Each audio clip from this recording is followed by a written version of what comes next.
प्रदं मोक्षदं चैव ओंकाराय नमो नमः। ओंकाराय नमो नमः। ओम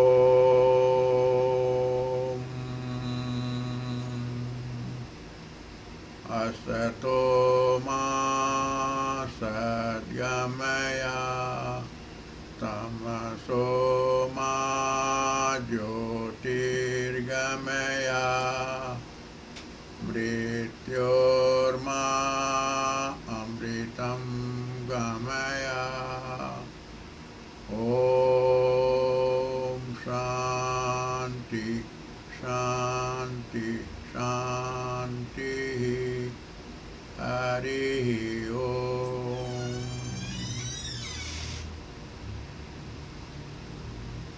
आए हम सब एकत्र एहि दुआरे भेलहुँ है कि बाबा जी के जानू। इस कड़ी में बाबा जी के जानू के संदर्भ में बहुत सारा चर्चा तो सुमित सुमन जी कले थे हुनकर जे चैनल छन ओहि पर एबो कले हमरो हुनका से बातचीत जब भेल रहे इस सिलसिला में कहले जे बाबा जी पर अपनो जाने के विषय में बाबा के जतने जाने छी बाबा जी के ऊपर अपने कुछ अपन मंतव्य दियो। तो हुनका हम वही समय में कहलियन जे हमरा बाबा जी के बारे में बहुत कम जानकारी है, ताई है तो हम जानकारी के कारण उनका से रिक्वेस्ट सेहो कने रहियन कि वो यदि बाबा जी के कोई चालीसा हो तो दिया ताकि ओकरा हम डिकोडिंग क्या के बाबा जी कतेक की अवस्था में और कतेक तक हुनकर जानकारी यहाँ कहना कितने हद कतेक तक वो ब्रह्म विधि रहित वो हिसाब से ऊपर कहल जा सकैया। लेकिन खैर बहुत कुछ उपलब्ध कर लिए हम वैसे ज़्यादा कुछ नहीं, क्योंकि हमारा आँख के समस्या है तेरे हम ज़्यादा उस समय कुछ ला नहीं सकलूँ। लेकिन उस संदर्भ में जब कुछ उनकर विद्वान सबके चर्चा सुन लिए, जना कि हमारे एक मित्र क्षेत्र है महेंद्र हजारी जी, तो उनको चर्चा सुन लिए बाबा जी के संबंध में। वो अपन मिथिला महात्म से कोट केने रहते। ओकर अलावे अखन हाल फिलहाल में एक प्रोफेसर क्षेत्र है सहरसा कॉलेज के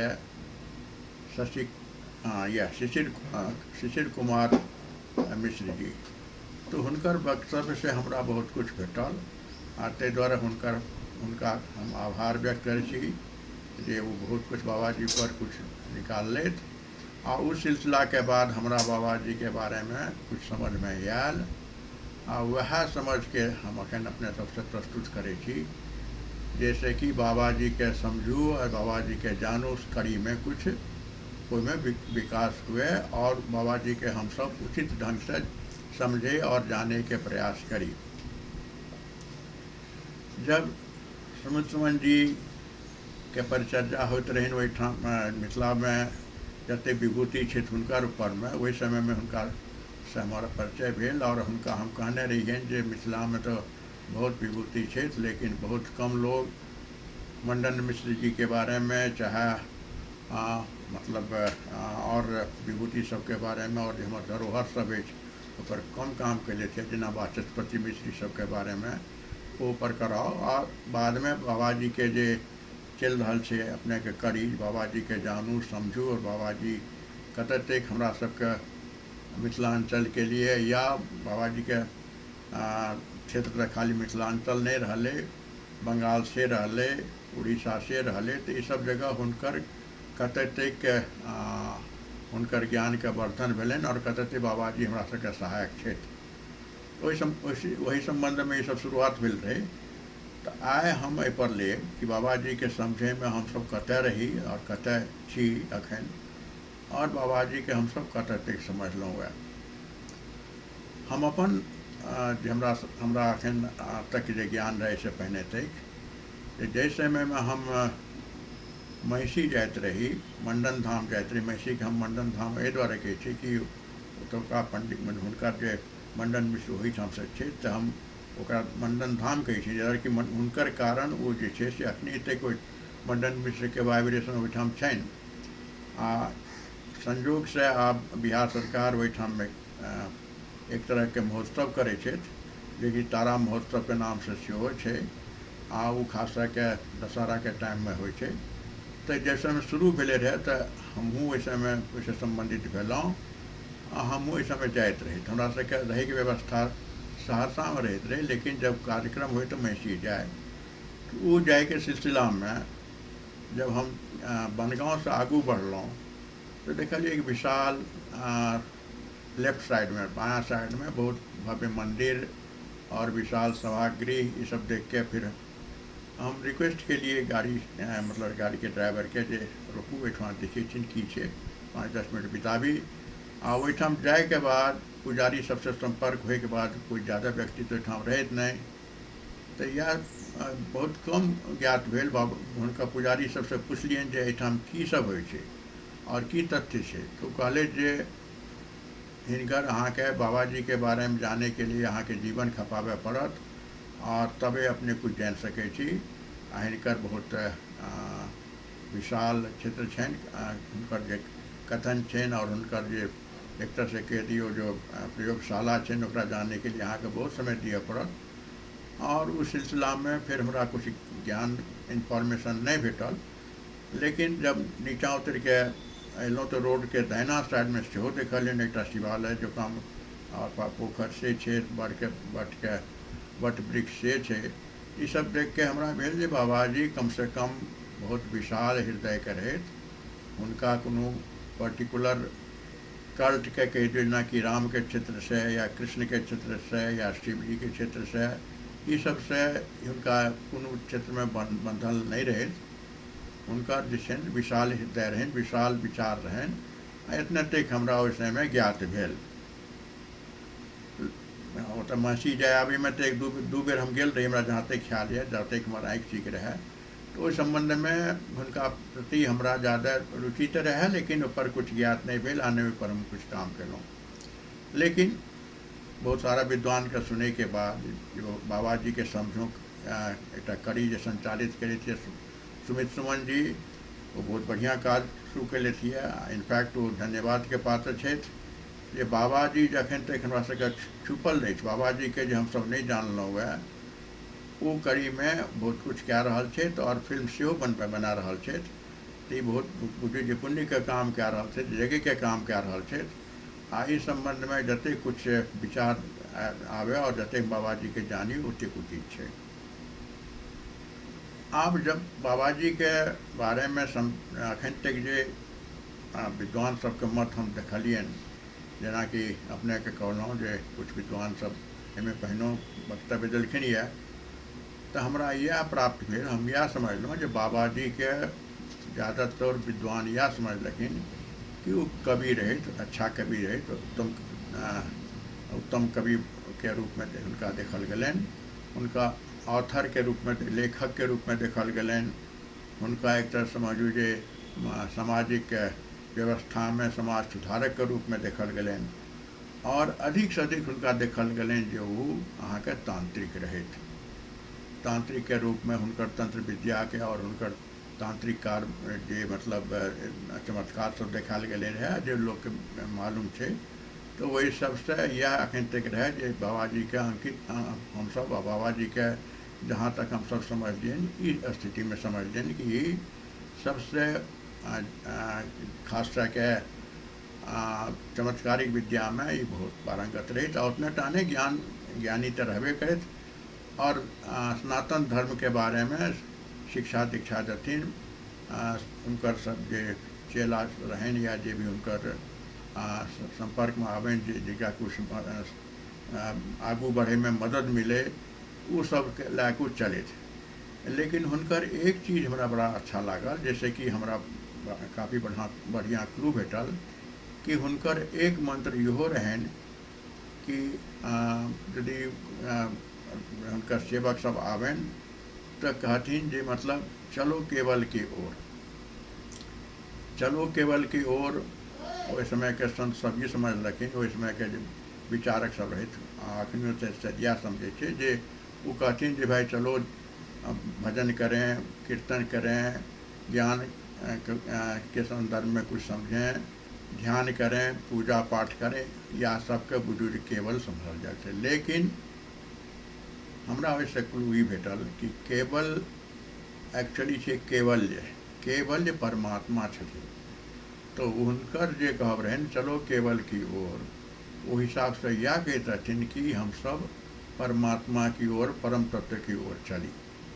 आ वह संदर्भ में जे फिर हम कुछ समझलहुँ तो हम यह व्यक्त करे चाहे छी कि बाबा जी के हम सब कते कम समझने रही, आ कतेक हमरा सबके और ज़्यादा समझे के प्रयास करवाके छै, कतेक हमरा सबके समझे के हुनकर बारे में, ताकि हुनका से लाभ हम सब ज़्यादा से ज़्यादा ला सकी। एहि संदर्भ में हमरा ख्याल यह आबि रहल यऽ, रामकृष्ण परमहंस के रामकृष्ण मिशन जे छै ओहिमे एकटा स्टोरी बड़ा बहुत प्रसिद्ध छै, एक कथा बहुत प्रसिद्ध छै। कहल जाइ छै कि एकटा धोबी रहे, आ धोबी जब अपन कपड़ा धोले घाट पर जाए नदी के किनारे, तो कपड़ा जे होइ छै मतलब घाट पर जे शिला रहे छै ओहिपर पटके के बाद एक पत्थर से ओकरा निचोड़े, पत्थर से ओकरा साफ करे, जैसे कि कपड़ा सब काफ़ी साफ रहे।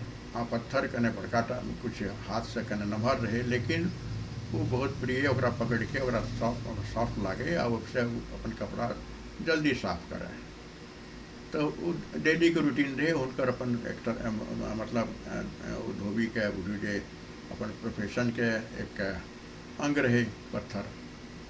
एक दिन संजोग से एकटा सब्जी ट्रॉली वाला सब्जी जे ट्रॉली पर बेचे, वो अपन सब्जी के धोएले वो बगल में खड़ा अपन ट्रॉली खेलक, आ ओकर बाद पानी ला के पानी ले ले जब नदी में गेल तो देखलखिन ई पत्थर के, देख के ओकरा बहुत प्रिय लागले। कहलखिन अहाँ पत्थर से की काम करे छी, पूछलखिन वाशरमैन से। तो वाशरमैन कहलखिन जे नहीं, हम तो एकरा से कपड़ा साफ करे छी, ऐसे कपड़ा बहुत जल्दी साफ भए जाइ छै, तो हमारे जीवन में ये बहुत मददगार है।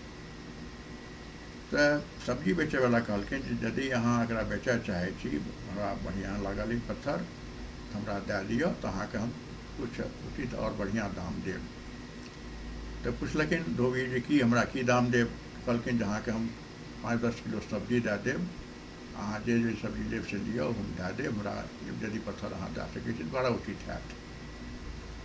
ताहि पर वाशरमैन कहलखिन जे नहीं हमारे जीवन के एक अंग अखन हम पर नहीं सोचब आ नहीं हम एकरा बेचब। लेकिन बाद में हिनका वाशरमैन के ई भेलनि जे भाई ई पत्थर के जरूर कुछ मूल्य छै, जे हमरा कोई कहले छियै जे अहाँके 10 किलो सब्जी देब, एकर मतलब पत्थर के वैल्यू ज़्यादा छै। तो पत्थर ला के गेले थे ग्रॉसरी शॉप में, जतऽ कि दुकानदार चावल दाल ये सब बेचे, ये जो ग्रॉसरी शॉप के किराना सामान सब चीज में रहे। तो ओकरा देखा कहलखिन जे अहाँ ई पत्थर के की समझे छियै। तो किराना के दुकान के दुकानदार कहलखिन जे हम तो कुछ समझे नहीं छे, लेकिन हाँ इतने बुझे छियै कि पत्थर बहुत चमकीला अछि, बहुत अच्छा अछि, हमरा हमरो प्रिय लागि रहल है। यदि अहाँ बेचय चाहे छी तो हमरा दिअ, हम अहाँ के 10-15-20 किलो अहाँ के चावल दाल ये सब दे देब, यदि अहाँ हमरा दे सकी तो फिर धोबी के भेलनि जे नहीं, एकर मतलब छै जे ई पत्थर बहुत ज़्यादा कीमती छै, एकरा लोग बहुत चाहे छै, जे कि हमर एकटा जीवन के अंग सेहो अछि। तऽ ई पत्थर के एकर कम से कम उचित मूल्य आंकल जाए। तो वो कहलखिन अपन ग्रॉसरी शॉप के ओनर के कि हमरा ई बताओ जी पत्थर के सबसे ज़्यादा कीमत कतऽ भेटत, चाहे ई पत्थर के आँकि सकैए, के एकरा समझ सकैए। तो वह दुकानदार कहलखिन जहाँ जौहरी के पास जाओ, जौहरी पत्थर के शायद देख के अहाँ के उचित दाम बतायत, और जौहरी से अहाँ के ई पत्थर के बारे में पूरा ज्ञान भेटत। तो जौहरी के पास ला के गेल, जौहरी देखते उछल गेल, कहला अरे वाह, इतना अच्छा हीरा, इतने बढ़िया हीरा अहाँ के पास अछि आ ने एकरा रखने छी, अहाँ एकर तऽ बहुत उपयोग छै। तऽ कहलखिन कतेक दामके छै? कहलकै अहाँके हम ओहि जमानाके कमसँ कम 4-5 लाख रुपया देब। से तऽ साइज बहुत बड़ा रहै। तऽ फिर स्तब्ध भए गेलै। ओ कहलखिन जे अहाँ एक पत्थरके की काम करै छी? तऽ कहलखिन जे हम तऽ कपड़ा साफ करै छी सर। कहलखिन नहि, अहाँ पत्थरके उपयोग नहीं कए रहल छियै, इससे कमसँ कम हजारों लोक एकर उपयोगितामे, हजारों लोकके उपयोगितामे अयतै। आ ई पत्थर अहाँ हमरा दए दिअ, और अहाँके पूरा जीवनमे जे कमाइ अछि, अहाँके पूरा जिंदगी सुख सुविधामय हम कए दै छी।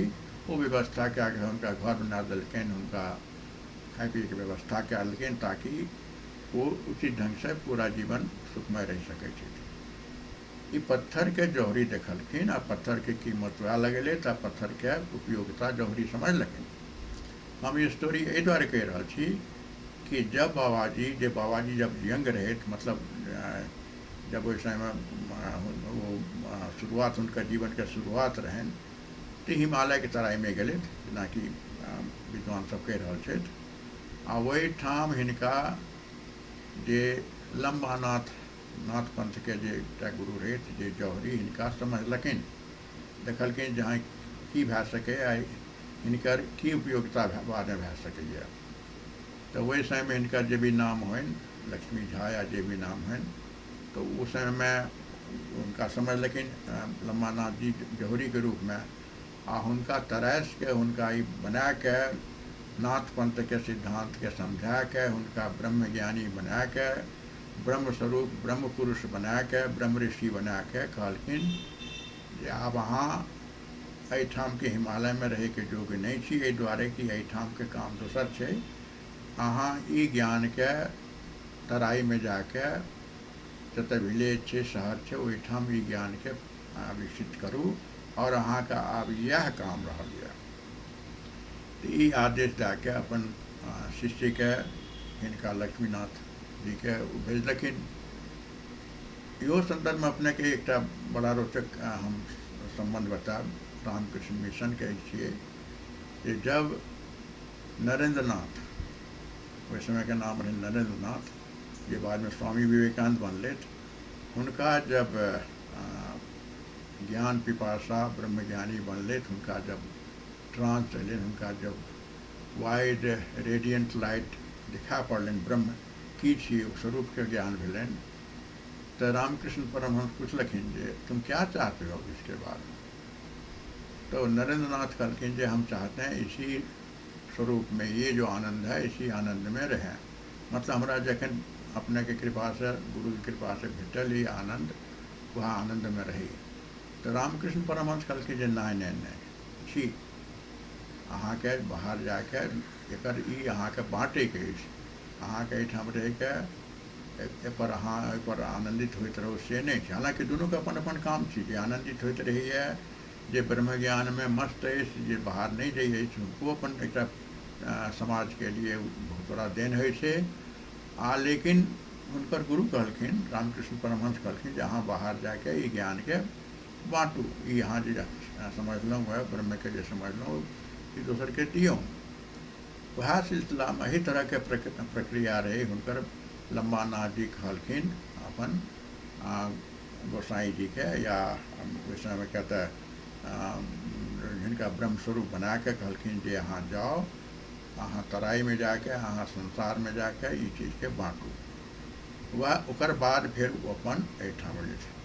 तऽ हम इएह कहब जे लम्बानाथ जी के कृपा, या कहितियै जे नाथ पंथके जे परम गुरु रहथि, हुनकर बारेमे इएह कहल जाइ छै जे ओ मत्स्येंद्रनाथ, गोरखनाथके परम्परासँ नौनाथ जे छै, ओहिमे से एकटा सिद्ध पुरुष रहथि लम्बानाथ जी, जे हिनका तराशके, हिनका सबकिछु बना के भेजलखिन संसारमे ज्ञान बाँटै लए।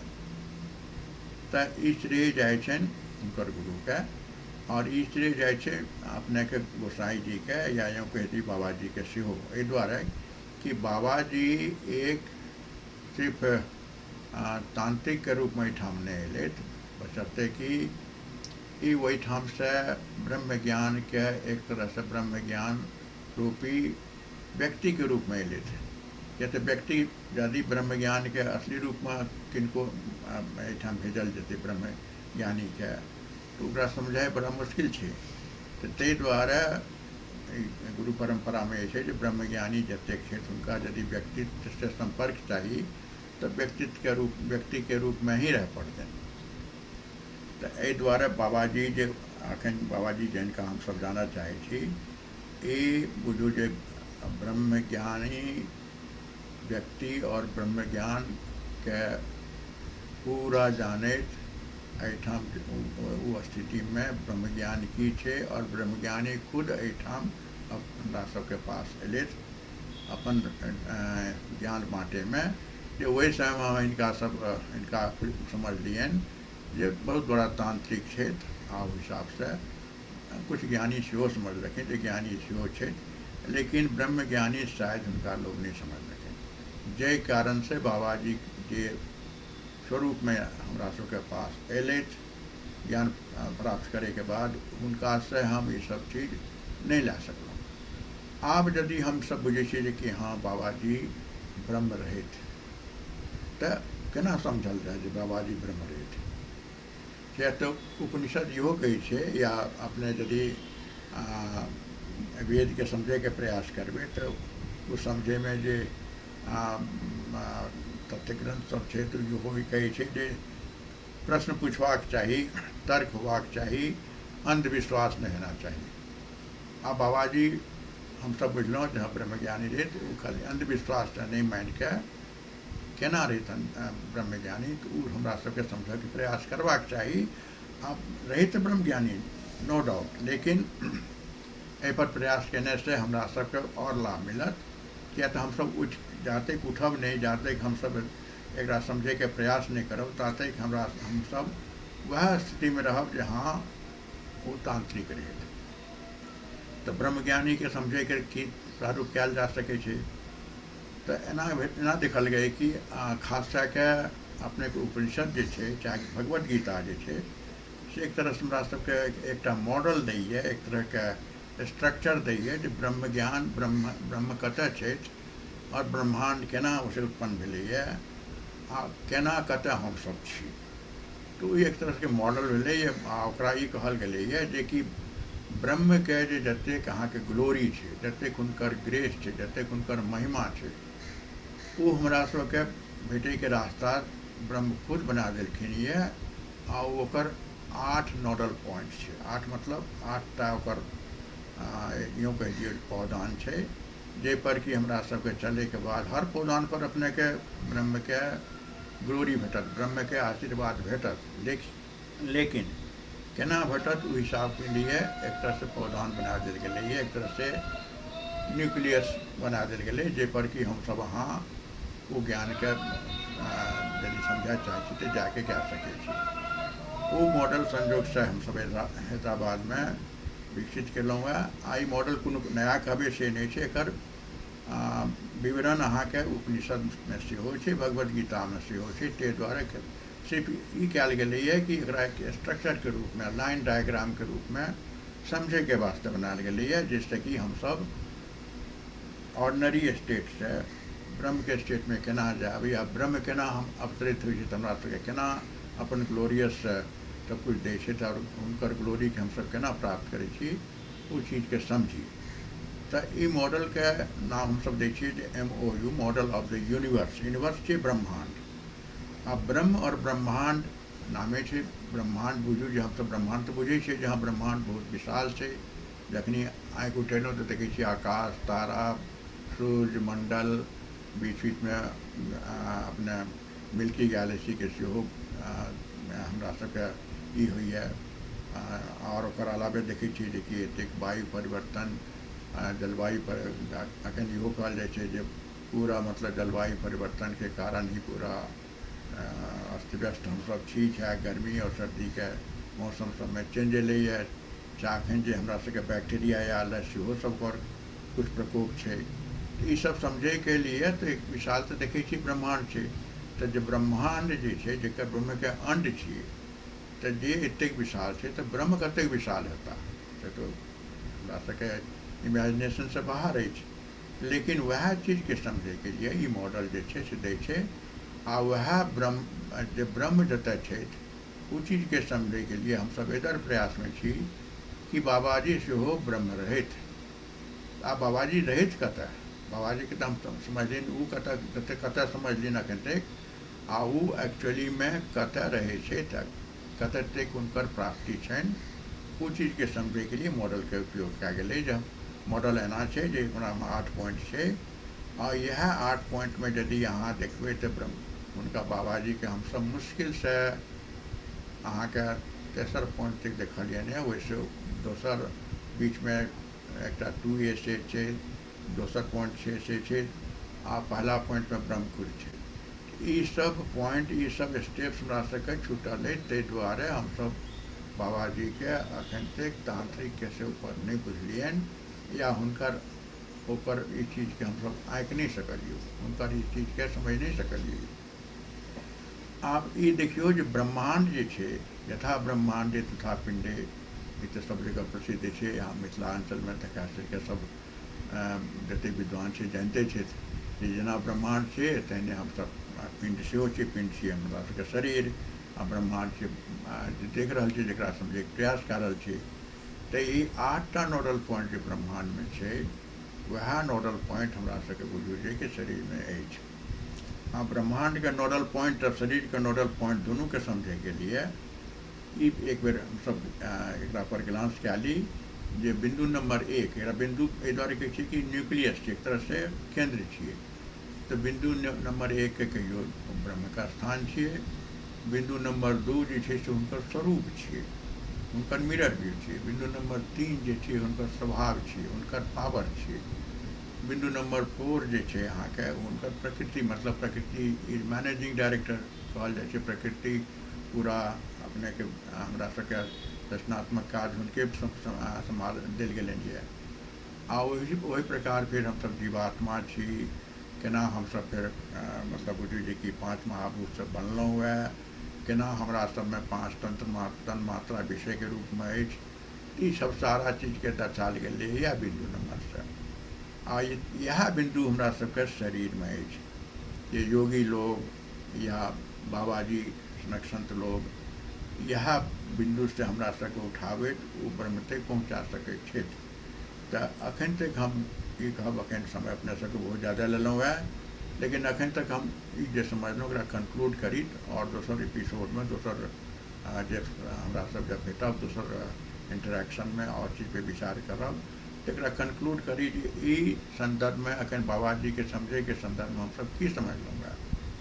तऽ हमरा सबके यह अखन एकरा सारांश में कहि सकै छियै कि बाबाजी के हमसब लिमिटेड व्यू में समझलिए ज़्यादा से ज़्यादा समझलें तो बहुत बात तांत्रिक रहे और समाज सुधारक सब तो रहबे के कवि रहबे करे ये सब तो समझ लिए लेकिन हुनकर असली स्वरूप जो ब्रह्म रहे वो बहुत कम समझ लेकिन ये या लगभग हम सब नहीं समझ सकलिए दोसर देखलिए कि हुनकर सबसे बड़ा ये ब्रह्म कहे खाली कहले कहबे जे ब्रह्मरेज से ने हुनका जे ज्ञान प्राप्त भेलै नाथ पंथ से तो नाथ पंथ वाला जे छै से एक तरह से बहुत प्रूवन मतलब कंसेप्ट है जैसे कि अपने जे मत्स्येंद्र नाथ जी शुरू कलखिन रहे जकर आदिगुरु ओहो से कहल जाइ छै एक आदिगुरु हुनकर और रहे जिनका से मत्स्येंद्र नाथ जी सीख लेते तो अपने के नाथ पंथ के द्वारा नाथ पंथ एक बहुत विशाल और बहुत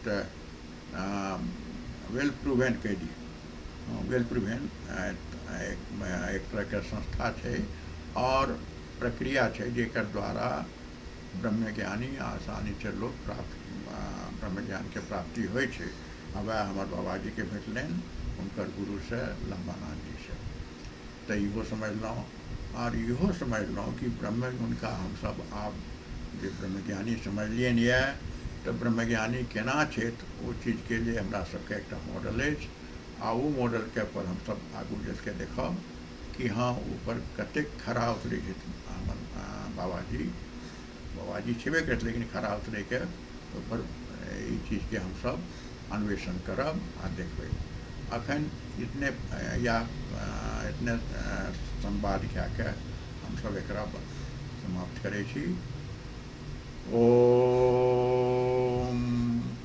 शांति शांति शांति हरि ओम।